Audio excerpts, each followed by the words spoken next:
আজকে আমাদের বাড়িতে হবে তালের পকোড়া। হ্যালো বন্ধুরা, শুভ দুপুর সবাইকে। সবাই কেমন আছো? আশা করি সবাই ভালো আছো। তোমাদের ভালোবাসায় আমি অনেক ভালো আছি। তো আজকে হলো সোমবার, আমাদের বাড়িতে বানাবে হলো তালের পকোড়া। তো জানি না এগুলো কী করে বানায়, দুই দিদি মিলে বানাচ্ছে, আর আমি খালি ভিডিও করতেছি যে কী করে বানাই, তাহলে আমারও মনে থাকবে। তো তোমরা কে কে খাইছো, কে কে খাওনি জানাবে অবশ্যই। আমাদের বাড়িতে প্রতিবারে বানায় ভাদ্র মাসে, তো এইবারও প্রতিবারের মতো বানাচ্ছে। দেখো পুরা আটা আলু দিয়ে মাখা হয়ে গেল তালের রসটাকে।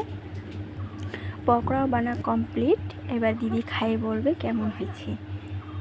এই যে দিদি খাচ্ছে, খাইয়ে বলবে কেমন হয়েছে। তারপর মেজদি খাবে, তারপর আমি, আর হলো মাও খাচ্ছে ওখানে।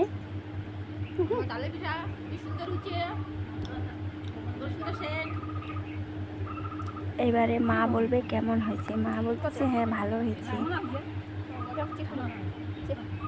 মেজদি খাচ্ছে, ও পুরো মুখে ঢুকাইছে, কিছু বলতে পারতেছে না, শুধু ইশারা দিয়ে বলতেছে যে ও কয়টা খাইছে আর কেমন হয়েছে। তো তোমরা কে কে খাইছো জানাবে অবশ্যই। টাটা।